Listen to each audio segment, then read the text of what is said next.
Hello, and welcome to the Theological Family Ministry Podcast, a podcast for parents as well as children and youth ministry leaders. We are dedicated to showing how theological study and biblical application relate to the discipleship of children and youth.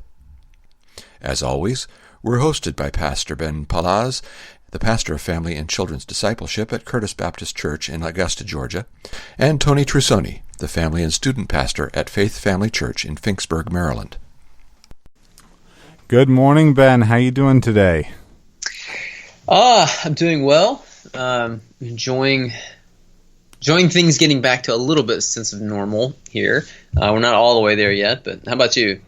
Yeah, doing well. Definitely enjoying things returning somewhat. Even, I was recently able to travel by air, which was kind of a refreshing thing to be able to kind of move outside of our county for the first time in forever. So you're able to fire up the private jet and get out there? Exactly. So that unfortunately, though, I actually have to fly commercial and, just get the cheap fares because I don't really have the popularity of raising the support to get a private jet. We got to work on that. Yeah, I know. We need to be popular enough to get huge sponsorships, from some big companies throughout the world. And what are some big jet companies that might sponsor us if we were really popular? I don't know, like Airbus, Boeing, some of those companies. I mean, they may be interested. Sounds good. We'd really take the highest bid for that. So, anyway. Yeah, if any of you execs out there are listening. Sounds good. Well, in truth, obviously, as the listeners know, as we know, we are not nearly popular enough to justify that kind of thing. But we are going to talk today about popularity. And I want to ask you a question, Ben. Were you cool growing up? I guess cool is in the eye of the beholder, isn't it? I was kind of in between. Yeah, I think that's probably the best way to describe it. I was kind of in between. I wasn't like rejected and outcast. Also wasn't I had friendships with some of the people who were among the most popular in our school, but I was not like in the inner circle with them. So how about you? Okay, so you had kind of popularity by proxy? Maybe a little bit, yeah. Okay. I know the way it worked I was popular with the mothers of a lot of girls. I just wasn't as popular with the girls, or if I was, I didn't know it. So. That's funny. So, yeah. So the one, I'm curious if even young people use this word popular anymore, cool anymore. So, to ask about cool. So maybe the fact that I included that speaks to how I was not cool, nor am cool now. I definitely was not cool growing up. At no point, I think, in my life has anyone considered me cool. If they have, I think I want to question their judgment if they've ever thought that I was cool. Even in leading the youth, I am not the cool youth leader. So I'm the guy that randomly cites a presidential biography or, some random theological concepts. So, but what's the word now? Like lit or I don't even know. I mean, you spend more time with teenagers than me, so. Yeah, I'm definitely not cool enough to know that, what the new terms are. So, yeah. So, and when people use terminology like that, I am completely aloof, and because I'm not cool. So, but I'm okay with that. So, it's good. Yes. We're talking about being cool and popular. Do young people care about being popular, Ben? I think so. I think maybe. I'm not saying definitively, but maybe more than ever. I saw some kind of poll that was done, and I looked up, and this may not be the one that I had heard about, but there was one done in 2010 in the UK, and kids or teenagers preferred fame over wealth. Like it used to be kids want to grow up and be rich or something. Well, now kids want to grow up and be famous. They wanted to be, at the time, they wanted to be on reality TV. Now with the rise of all the different social media platforms, they want to have their own YouTube channel or be famous on something like that. But I would say that they do care about that. And then we all want to be liked. Yeah. If you're rich, though, can't you just pay people to make bots that like you on Instagram? I believe so. So That's interesting to note that. So I would definitely agree that they do immensely care about being popular today. I think sometimes the reason why teens can especially care about this kind of thing is because they're often finding out who they are, and it's quite common for them to look for others for this approval and finding out who they are and who their identity is, who they understand themselves to be at the most base level. Mm-hmm. Yeah, I think you're right. Now, I assume us distinguished adults don't really care about being popular, Ben, right? We do, but we don't. I don't hear a lot of adults talking about being popular. I think it's more under the guise of being accepted or loved or things like that. Okay, so yeah, I absolutely think we do care. I wouldn't say that people talk about being cool as adults or whatever the word is, but I think, in fact, society by itself is often driven by an idea of social capital. And almost every facet society is driven by this. So we might not have the cool kids in school, but I think that we are, whether you fit in, whether or not you are accepted in that kind of way, and how you're received in that sense has driven so much of culture for many thousands of years. It has. I think it's probably morphed. I mean, I know high schools and that kind of thing where you had people of a certain age, young age, pooled all together for such an extended time is a relatively recent development in history. But so I think then you had the rise of youth culture, and there's some documentary I've wanted to watch it for a long time. I've just never have, but it's called Merchants of Cool. Have you seen that? I have not. Yeah, I heard it recommended, and it sounded interesting. It was talking about the stuff with teenagers and all that, and how advertisers and folks in that industry can appeal to that, and there's that desire to be liked. But anyway, I got to check it out sometime. It's probably at the library. Sounds good. So, yeah, I do imagine that ancient Egyptians really cared about how many Instagram followers they had as teenagers. Is that right? How many pictures had been painted of them on on a wall somewhere? Exactly. And how did you like those pictures on the wall? Is there a place you could click like or love? Or... Put a little notch. That's dumb, but it was. What does the Bible and past Christians generation call this pursuit of being liked, Ben? It called it the fear of man, which, in our enlightened day, maybe we should change that to the fear of, I don't know, humans, the fear of Homo sapiens or something. I don't know. But it really, it's not just the fear of males, but it is a fear of other people. That's good. So, yeah. And I think it's important to note that this fear of man, which I agree that's what it's called, it's not like a fear of what goes bump in the night. This is not like horror stories. We're not talking about, when we say fear of man, like fear of being, that taken down by Jason or Freddy. It may include that for some. It's much more, what will they think of me? Yeah. What will they say about me? It's kind of a people pleasing. But I think fear of man can be a better way of describing it than people pleasing or, any of the terms that peer pressure, any of the terms that are commonly used. I think fear of man has a lot more power to it than that. So, it's needing others. So what does the Bible say then, Ben, about fear of man? It says a lot. Actually, in the Bible software that I use, you can develop these little tags and everything. And so I've got a tag for the fear of man and one for the biblical antidote that we'll talk about in a minute. But and I'm sure you can add to this. But just to highlight a couple of things, one, the Bible says it's foolish. Psalm 56 talks about this. It says, when I am afraid, I will trust in you, in God, whose word I praise, in God I trust. What can flesh do to me? It's like, why are you going to be afraid? Jesus also warns us against fearing people. He says, don't fear the one who can just kill the body, but fear the one who can destroy both body and soul in hell. And so it's, when you stop and think about it, just to be afraid of people who can die, and then their plans die with them. is a foolish thing. It's also a snare or a trap. It's dangerous.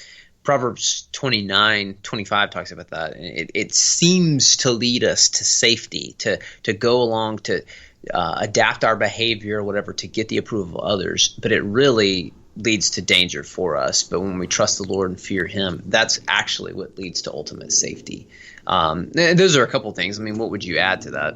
Yeah, so the one thing I would add, I think those are some great verses helpful on this. So I also think of when the apostles were arrested in Acts chapter 5, they said the Peter and the apostles answered at one point when kind of pressed to kind of deny Christ, but we must obey God rather than men, which I think this is kind of like, yeah, we're going to obey God rather than fear men. I think there's an element of that in it, but I think everything you added is really central, especially that Proverbs 29:25 passage. I think that's such an important one, even for young people to memorize, by the way. Yeah, and the reason I have those tags in my Bible software is because this is something that I have dealt with for a long time. Yeah. So just trying to pay attention to when I see it, because it appears all over the Bible. It sure does, yeah. So, and it's one of those things that is fascinating because, like, before I even was aware and taught on this concept, I didn't think about it much in the Bible. I overlooked it, but now, you just see it everywhere once you are aware of this problem in yourself and once you're aware of how the Bible is conscious of it constantly. Mm-hmm. So, how does fear of man reveal our theology, Ben? It can show us how big God is to us, or how small God is to us. It can reveal what we really treasure, what we trust in. And because if we fear man, we're going to work to please man. And if we need that approval from other people, we need to be liked, accepted, then we're going to work to it's almost a form of worship. But if we really fear God, like that passage from Acts that you were talking about, the apostles said, well, okay, surely maybe there was a level of, well, we don't want to be beaten or imprisoned or killed, but ultimately we fear God more. And so God is bigger in our imagination and our conscience, and so we're going to work to please Him. Yeah, that's good. So I think it definitely reveals that we have made people our effective sovereigns, to use some kind of technical terms. Yeah, I mean, that's why it's fear of man. I mean, it's acting as if people are gods. People are those that are in control of our fate, our future. And in a literal sense, it's like, when you do think of a Jason or a Freddy, you think that they have control over life and death in a way that only God does. But, it is they have control over status or happiness. I think fear of man also reveals that we doubt God's promises, or like Eve, we doubt that God wants what's good for us, So I think in ways, when we're compromising serving the Lord, when we're not speaking the truth about God to our lost friends and family members, that, our fear of man shows that we don't think that God's commands to us to share the good news are really what's good for us, and that God's really going to work in these promises. So I think we even distort what the idea of love and fear of man. So yeah, I think there's a very wrong idea of love that's been driven by fear of man today, even among young people. And I think, so, for example, it's not seen as love to that correct, some sins of our era. I actually saw a quote from a popular Christian musician that basically echoed as an old quote that he put in his own terms, saying that, if we have to choose between love and truth, always choose love. And that's actually, I think he has a theology of love that's been driven by a fear of man and an idea of not wanting to make people uncomfortable.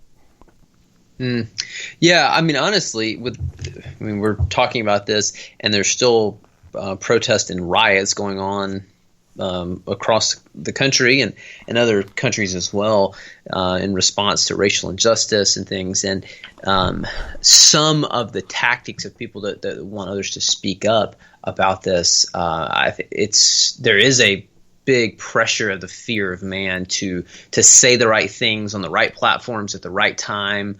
And anyway, I think that's a part of it where there is a great deal of pressure. And I think it is important to address issues of injustice, but you have people making sure that they're doing it on social media so everybody can see I'm on the right side. I don't want to be accused of not supporting the right things or being on the wrong side of history or things like that. Yeah, absolutely. So. Actually, I read an article recently that was saying that, if your church doesn't use one specific rhetoric, which I think is a good rhetoric to use in a lot of ways, but that you should leave your church and that your pastor is, a horrible racist if he doesn't, which again, that's just less driven by concern and more driven by a kind of fear of man, popularity. But again, I think that term is a very good term to use, so. What is the biblical solution for fear of man, then? It's the fear of the Lord, which again, that shows up throughout the Old Testament and New Testament. Isaiah 51 brings up this just as an example, and it contrasts the two. In verse 12, I'm reading out of the CSB. So they changed it from the HCSB, so you can't call it the hardcore Southern Baptist Bible anymore, which is regrettable. But I do like the CSB. And it says, I am the one who comforts you. This is the Lord speaking. Who are you that you should fear humans who die, or a son of man who is given up like grass? But you have forgotten the Lord your maker, who stretched out the heavens and laid the foundations of the earth. You're in constant dread all day long because of the fury of the oppressor. Anyway, and then there's around that passage, it talks about these things, but I think it lays it out well and contrasts the fear of man, which in that case it really is fearing what goes bump in the night, who can come and harm us, rather than just trusting in the Lord. And they just forgotten the Lord. Well, Nehemiah 4:14 also lays this out well, and there's threats from the enemy, and he says, "Don't be afraid. Remember the Lord who is great and awesome, and fight for your families," essentially. There's this action involved with it, but it's remember. And where Isaiah said, you have forgotten the Lord, well, now Nehemiah's telling him, remember the Lord. And I mean, the fear of the Lord, some have called it affectionate reverence, or one author said it combines this shrinking back in fear from God, like that I will be harmed, and a drawing close to him in awe, like in Isaiah 6, where Isaiah sees the Lord on his throne and he says, I'm undone. I'm going to die. Woe is me. And then the Lord cleanses his sin and brings him near, and then he's ready to respond in obedience to the Lord.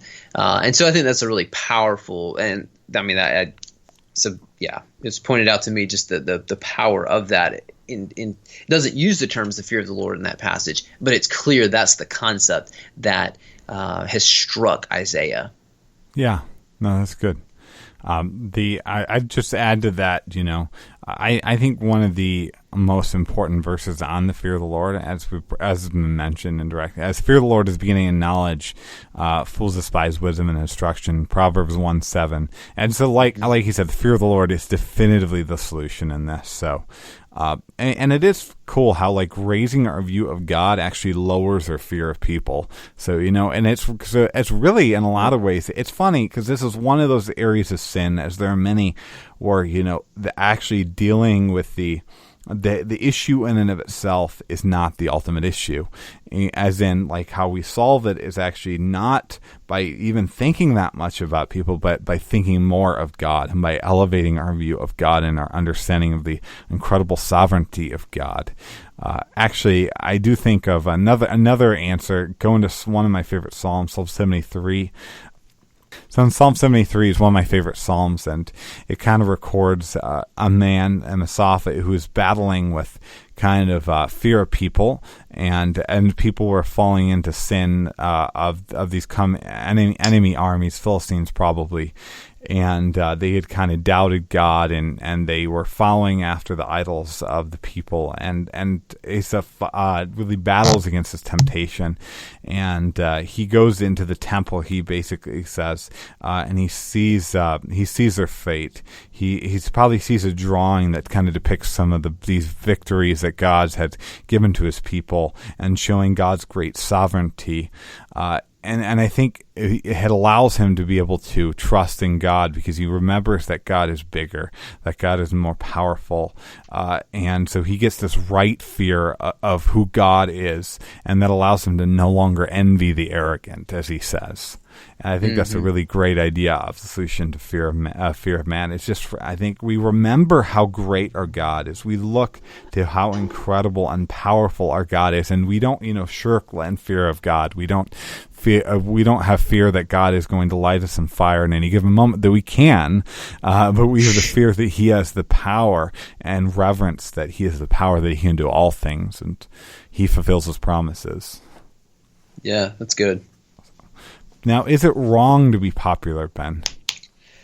Not inherently. I mean, David was pretty popular. Jesus was. Peter, Paul, Apollos. I mean, they all had people placed them in high regard and followed them. But we shouldn't make it our aim. But it can really be an intoxicating presence in our life, and the temptation, the things that we need to do to gain and to keep it can really get us in trouble. Yeah, that's good. So I would definitely say not inherently. I'd probably actually spin it as not necessarily it's wrong to be popular. The reason why I say that is I think the gospel, as is clear in the Bible over and over, especially in 1 Corinthians, the gospel has been an offense or really a stumbling block to people for millennia. And I think if we, of different cultures. Yeah, in different ways too. And I think it still is an offense. It still is a stumbling block today. And I think we should ask at times when the world isn't really bothered by us, why isn't the world bothered by us now? And the way that, that we mentioned, Jesus was popular at times. He also was unpopular enough to be crucified, so right. Which is worth noting. But we, I think, should be liked for the good acts that we do. We should not seek to intentionally be unpopular. In fact, I think we should make the only offense be the offense of the gospel. But that offense of the gospel is powerful. And I really actually even wonder, that could it be said that any of us are really popular in this world if we are very upfront about the gospel? I'm sure that we will be with some, but could we be seen as welcomed as as the cool kid in school or the upstanding and that kind of way person in our workforce, the standout really that everybody wants to be like that person in our job force if we're standing for Jesus? Yeah, it's not going to lead typically to, especially when you bring Christ into the picture, and you start talking about a bloody cross and that kind of thing. If you talk about Jesus in terms of love and peace and forgiveness, a lot of people say, "Oh yeah, that's great." But when you start talking about how he died a substitutionary death to take the wrath of God in your place, and that God is angry with you and has every right to be, that doesn't win friends and influence people as easily.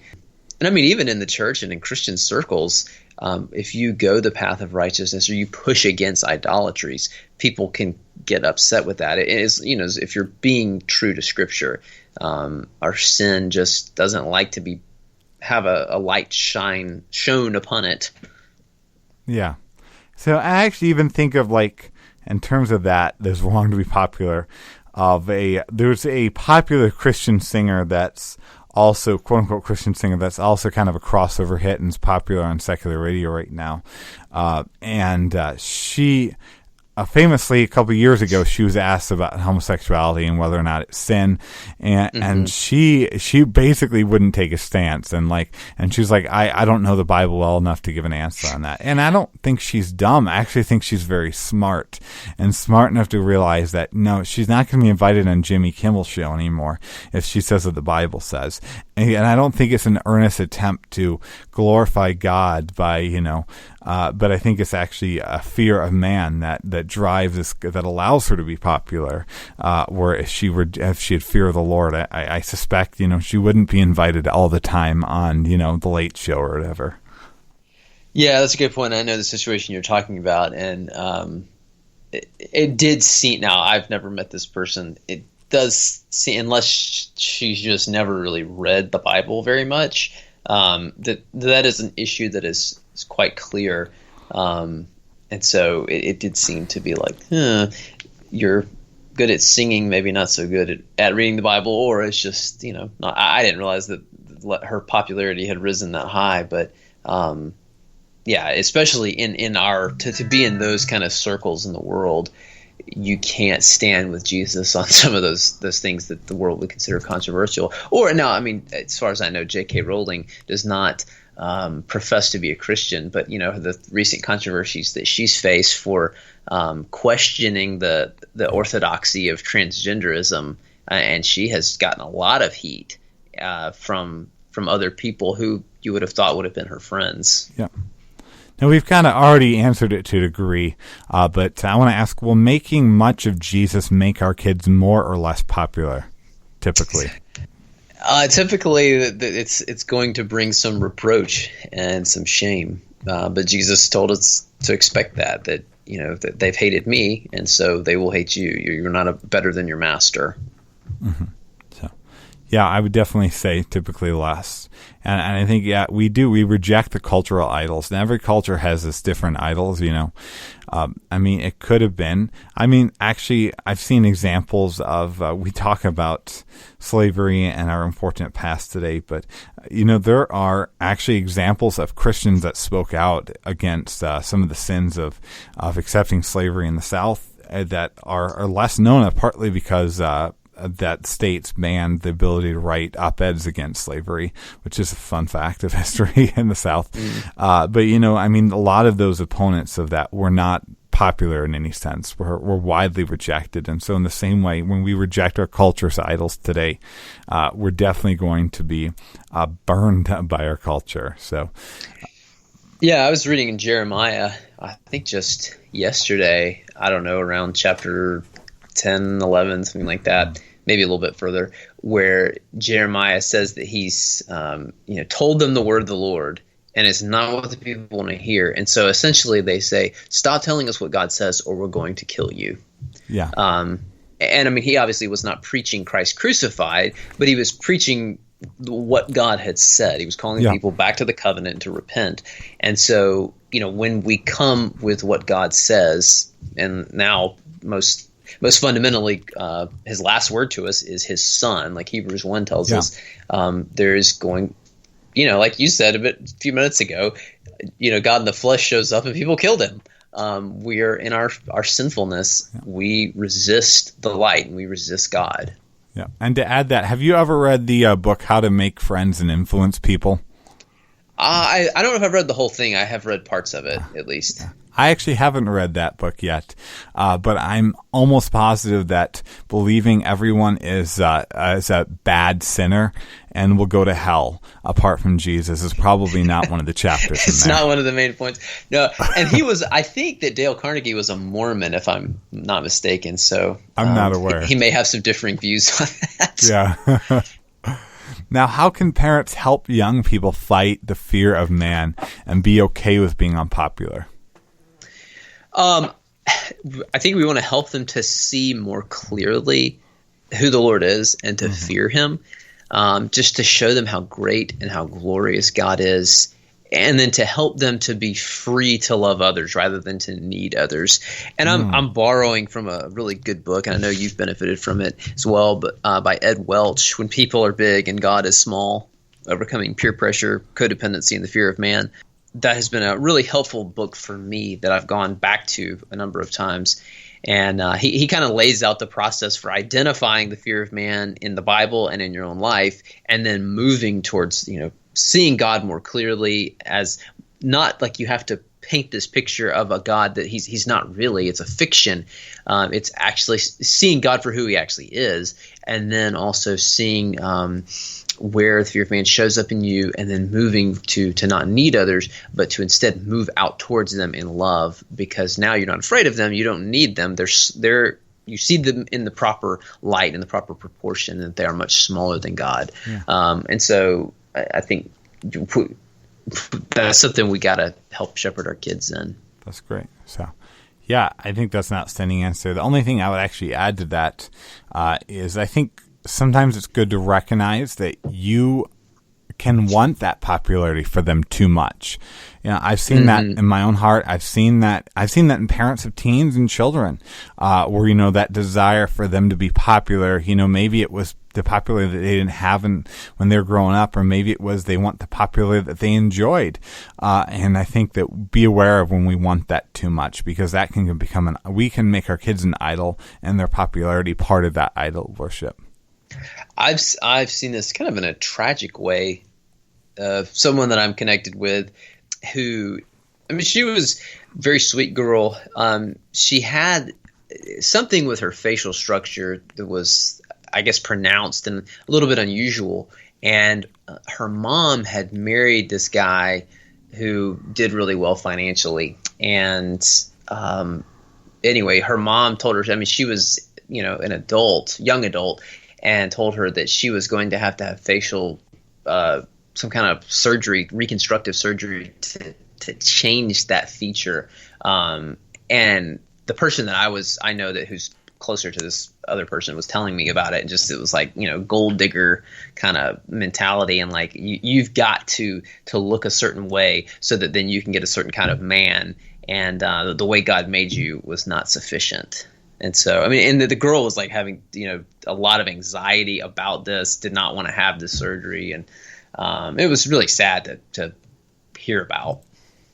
Yeah, that's deeply unfortunate. So, and definitely can be an extreme example, but I think in lesser ways, this can apply to most of our hearts. So, oh yeah, definitely. And so, how can churches actually guide young people in this area of fear of the Lord rather than fear of man?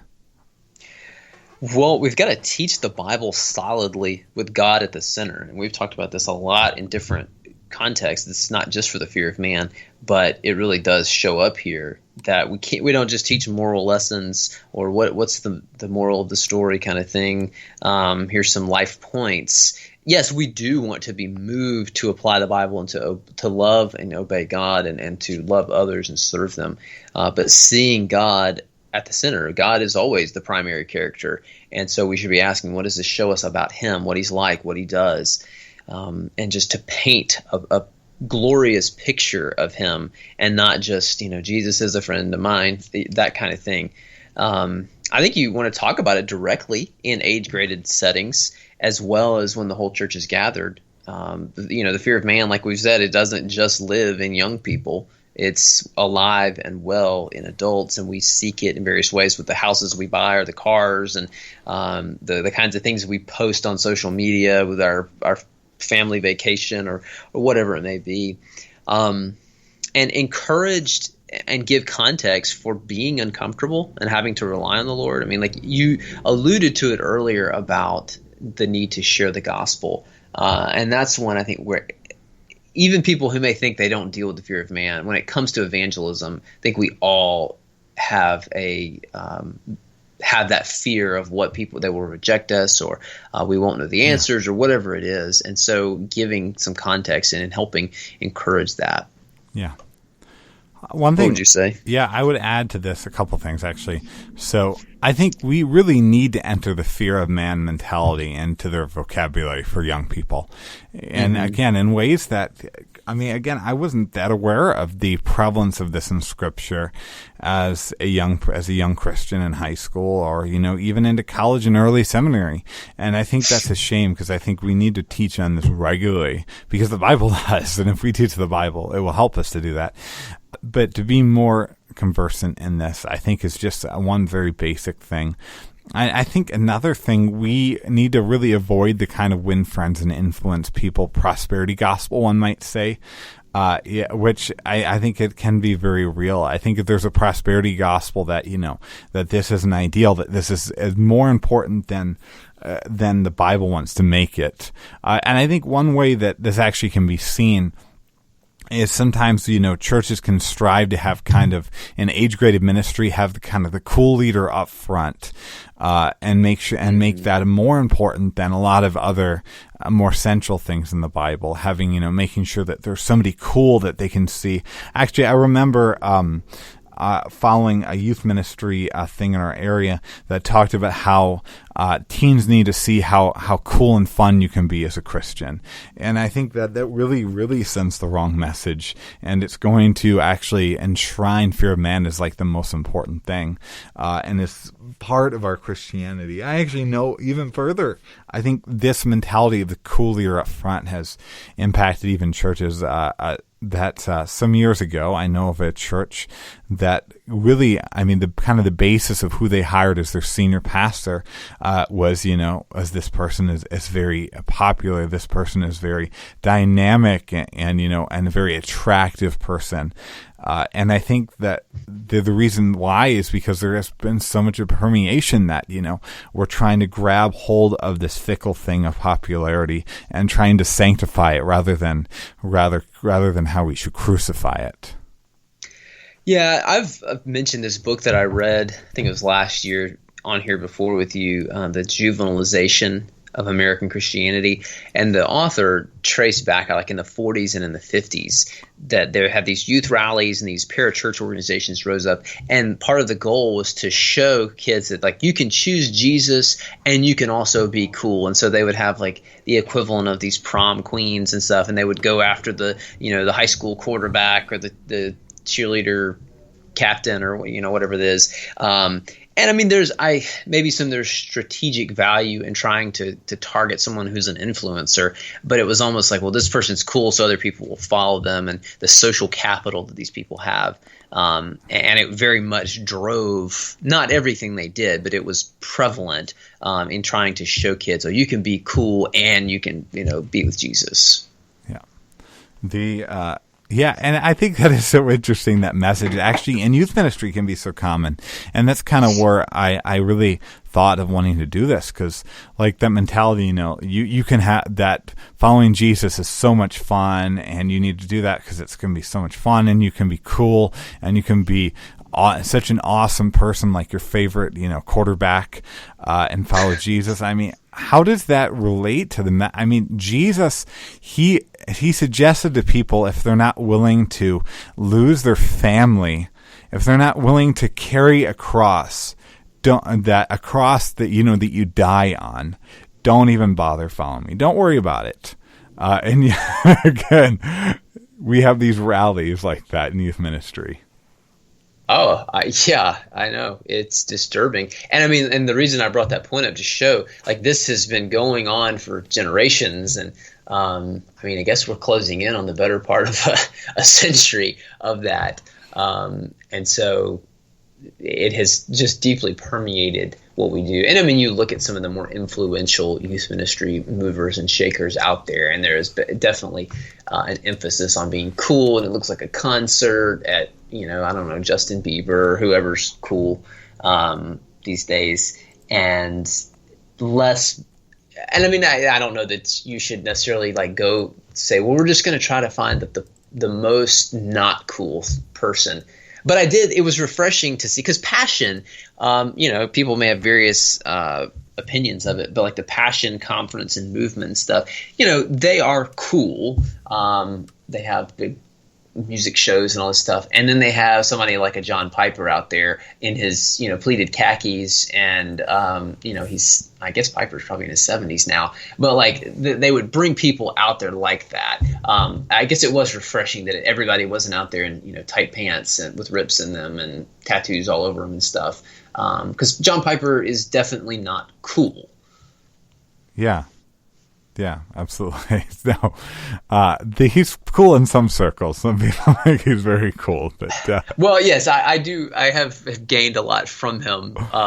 Actually, I watched a panel thing from the T4G they did online from the pandemic, and he was talking about maybe why he saw success in ministry. And he started trying to joke and be sarcastic about. He's like, yeah, it must have been because I did my hair a certain way and I dressed a certain way, and then the host started laughing as, oh, it's so awkward when you try to be sarcastic, John. Yeah. So, well, and there's a I think about in this too, this topic, one of my favorite old hymns actually, Jesus I my cross have taken, and how that contrasts with with this idea of fear of man and popularity. The hymn writer says, "Let the world despise and leave me. They have left my Savior too. Human hearts and looks deceive me, that thou art not like them untrue. Oh, that while thou dost smile upon me, God of wisdom, love, and might, foes may hate and friends disown me. Show thy face, and all is bright." And I think that is the message of Jesus. And that definitely is not the message of winning friends and influencing people. Yeah. And that's, I think, the surpassing goodness of Jesus is what compels us to this. And that's what we must teach our young people. So now, how can churches respond when the pursuit of cool becomes too important when the kids and teens are together? Which I've definitely seen this happen. Do you mean from the standpoint of like you notice it among the kids, or you notice it that from those in charge that they're emphasizing that too much? The former was what I was thinking of, but I think either is a good thing to talk about. I think you want to start. I mean, you may just need to teach on it directly, having personal conversations, and helping them to evaluate what they assume.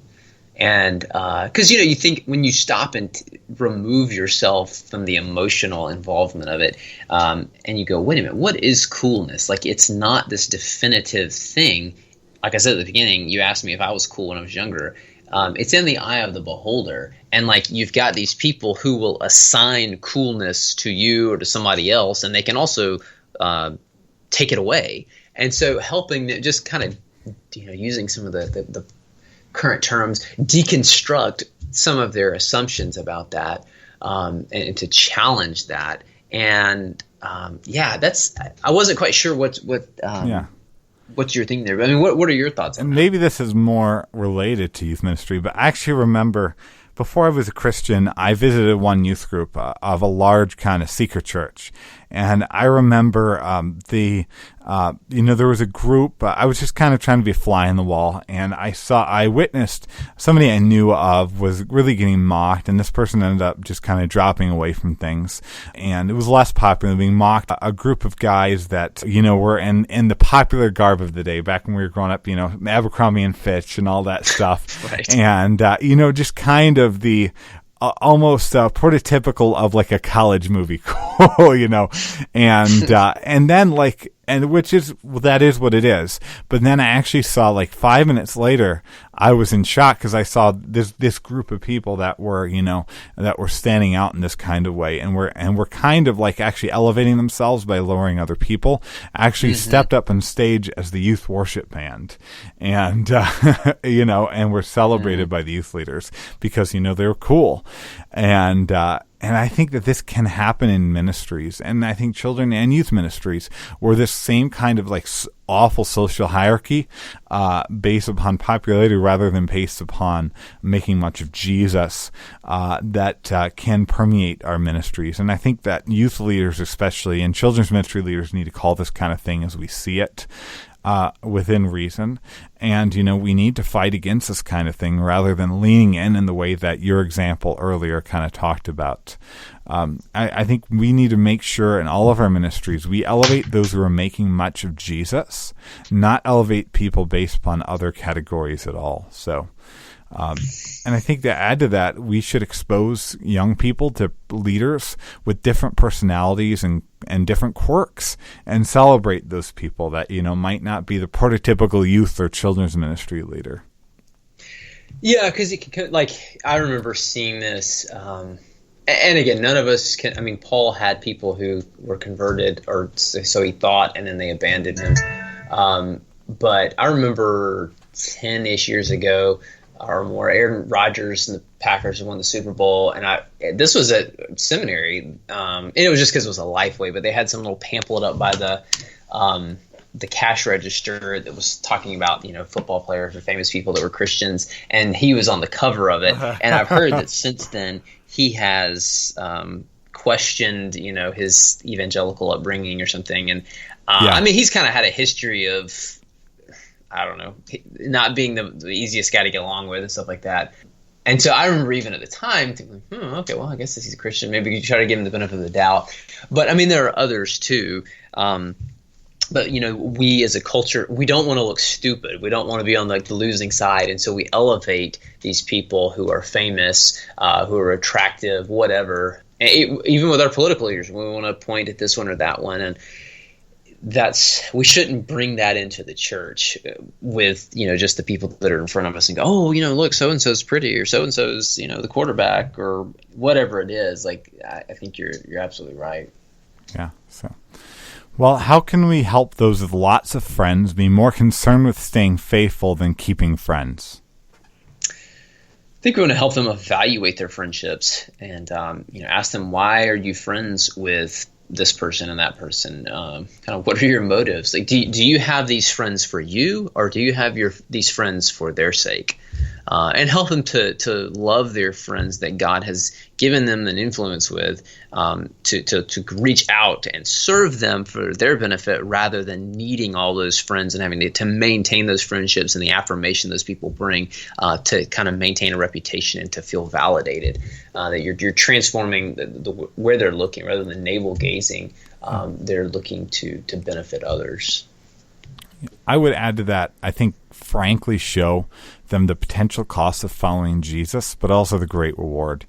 And I do think with young people, we need to be clear. Like, it's funny, like, I've talked with evangelism with young people often, and I think that there was an awareness, like, oh, and we might lose them, our friends, but like, what if that happens? And I think we should talk about that, because that actually could happen.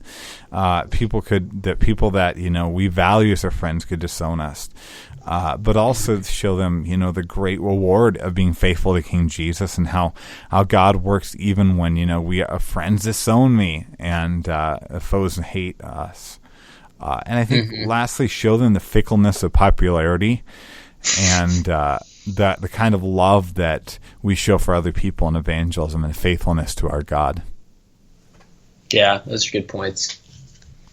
Popularity is fickle, so... just like with J.K. Rowling, we talked about earlier, she was loved by so many. Now people want to kill her. Oh, exactly. And I mean, and this is, the world they've turned on their own. Exactly. So, anyway, although I'll admit I've never read Rowling books, so I don't know if she's been popular in my household. Not for any particular reason. I never was a Harry Potter guy, not because I thought it was all wicked or something. I just wasn't really interested in reading it, but. Wow, that situation is just something else. I guess we weren't popular or cool enough to read Harry Potter growing up, though. Maybe not. Anyway, so I want listeners to trust that you guys are all cool to us, not that it matters at all.